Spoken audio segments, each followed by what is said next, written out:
বাংলার ডিজিটাল মিডিয়ার নতুন বছরে আনুষ্ঠানিকভাবে পথ চলা শুরু হলো আজ। আলোচনা সভায় উপস্থিত ছিলেন বিশিষ্ট সাংবাদিক স্বপন মুখার্জি, আজকাল পত্রিকার সাংবাদিক বিজয় প্রকাশ দাস। মূলত এই সংগঠনের মূল মন্ত্র হলো আমি নয় আমরা। এই সংগঠন যেমন ডিজিটাল মিডিয়ার সাংবাদিকদের পাশে সমস্ত রকম সহযোগিতা নিয়ে থাকবে, পাশাপাশি সমাজসেবামূলক কাজ যেমন blood donation camp, health check up, দুস্থদের কম্বল বিতরণ ইত্যাদি কার্যকলাপে যুক্ত থাকবে। এই সংগঠনের উদ্যোক্তা শেখ পিন্টু, শেখ রতন, শেখ কিটু ও পাপাই সরকার। সাংবাদিকদের সংগঠন মূলত হয় সংবাদকে কেন্দ্র করে, কিন্তু শেখ পিন্টু জানান এই সংগঠনের পক্ষ থেকে সাংবাদিকদের সমস্ত রকম বিষয় যেমন দেখা হবে, ঠিক তেমনি একে অপরের পাশে থেকে একে অপরকে সাহায্য করে আমরা এগিয়ে চলব। পাশাপাশি সমস্ত রকম সামাজিক কার্যকলাপে এই সংগঠন যুক্ত থাকবে। তাই আমরা মূল মন্ত্র রেখেছি আমি নয় আমরা, পাশাপাশি আমার নয় আমাদের। এই আলোচনা সভায় বর্ধমান জেলা সহ পাশাপাশি বাঁকুড়া, বীরভূম, নদিয়া, মুর্শিদাবাদ, হুগলি জেলার ডিজিটাল মিডিয়ার সাংবাদিকরা উপস্থিত ছিলেন। আরও একজন প্রতিনিধি শেখ রতন বলেন, এই সংগঠনকে আমরা আগামী দিনে 500 থেকে 600 জনের সদস্য সংখ্যায় পৌঁছব। আগামী 1 মাসের মধ্যে আমরা একটি ব্লাড ডোনেশন ক্যাম্পের ব্যবস্থা করছি। বর্তমানে রক্ত সংকট মেটাতে এটাও আমাদের আরেকটা উদ্যোগ, যাতে কোনো রোগী রক্তের অভাবে মারা না যায়। বাংলা ডিজিটাল মিডিয়া আজ থেকে পথ চলা শুরু করলো এবং শেখ পিন্টুর উদ্যোগেই এই ডিজিটাল মিডিয়ার উৎপত্তি হলো। এই জন্য পিন্টুকে যথেষ্ট ধন্যবাদ জানাই এবং আশা করি বাংলা ডিজিটাল মিডিয়াই একমাত্র বর্ধমানে ডিজিটাল মিডিয়া হিসাবে নাম করবে। এবং সবথেকে বড় কথা হচ্ছে বাংলা ডিজিটাল মিডিয়ার যেটা মেন উদ্দেশ্য আমি নয় আমরা সবাই মিলে বাংলা ডিজিটাল মিডিয়ার উৎপত্তি হলো।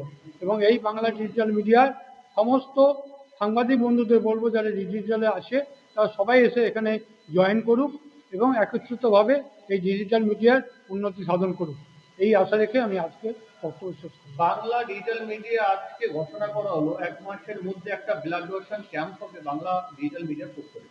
এইভাবে দেখতে হবে, এটা খুব ভালো উদ্যোগ এবং ব্লাড ডোনেশন ক্যাম্প যদি বাংলা ডিজিটাল মিডিয়া শুরু করতে পারে তাহলে যথেষ্ট উপকার হবে। রক্তের চাহিদা যথেষ্ট আছে এবং আশা করি বাংলা ডিজিটাল মিডিয়া এই ব্লাড ডোনেশন ক্যাম্পটা যথেষ্ট উন্নতি করবে এবং সহযোগিতা পাবে। এবং আরেকটা কথা বলে দিই আমি এর সঙ্গে, বাংলা ডিজিটাল মিডিয়ার একটা জিনিস উঠে এসছে কর্মশালা। খুব শীঘ্রই একটা কর্মশালাও করা হবে যেখানে সমস্ত ডিজিটাল মিডিয়ার প্রিন্ট মিডিয়ার সব সাংবাদিকরা সেই কর্মশালায় অংশগ্রহণ করে যতটুকু জানার চেষ্টা করবে। বাংলা ডিজিটাল মিডিয়া আজ থেকে পথ চলা শুরু হলো একটি আলোচনা সভা। এটা একটা খুব ভালো লক্ষণ। একটা ডিজিটাল মিডিয়া আবার সংগঠন আত্মপ্রকাশ করলো। যদিও আজকে প্রাথমিক পর্ব, আমি ডিজিটাল মিডিয়ার কেউ না হওয়া সত্ত্বেও আমি এদের সম্পূর্ণ পাশে থাকব, সব রকম সহযোগিতা করব। তবে সবাইকে কাঁধে কাঁধ মিলিয়ে এই সংগঠনটাকে সুষ্ঠুভাবে এগিয়ে নিয়ে যেতে হবে এবং আমার মনে হয় যত সংগঠন বাড়বে সাংবাদিকদের অধিকারও সঠিকভাবে পাওয়া যাবে।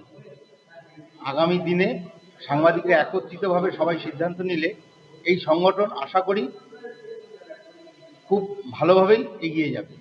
আমার সম্পূর্ণ সহযোগিতা থাকবে এই সংগঠনের। ক্ষতিকারক প্লাস্টিকের ক্যারিব্যাগ বর্জনের নির্দেশ দিয়েছে সরকার। চারিদিকে চলছে সচেতনতামূলক প্রচার কর্মসূচি। রায়গঞ্জেও তার ব্যতিক্রম নেই। ক্ষতিকারক প্লাস্টিক পরিবেশকে চরমভাবে দূষিত করছে। এর থেকে নিস্তার চাই। তাহলে উপায় কি? চিন্তা নেই, রায়গঞ্জে চলে এসেছে বিকল্প ব্যবস্থা।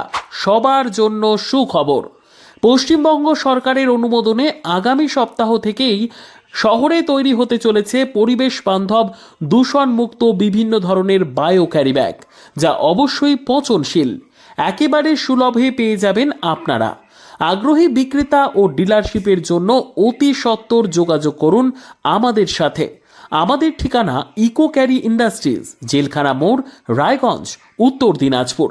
আমাদের মোবাইল নম্বর 7001178352 অথবা 9434171272 অথবা 8250161082 অথবা 9800217806।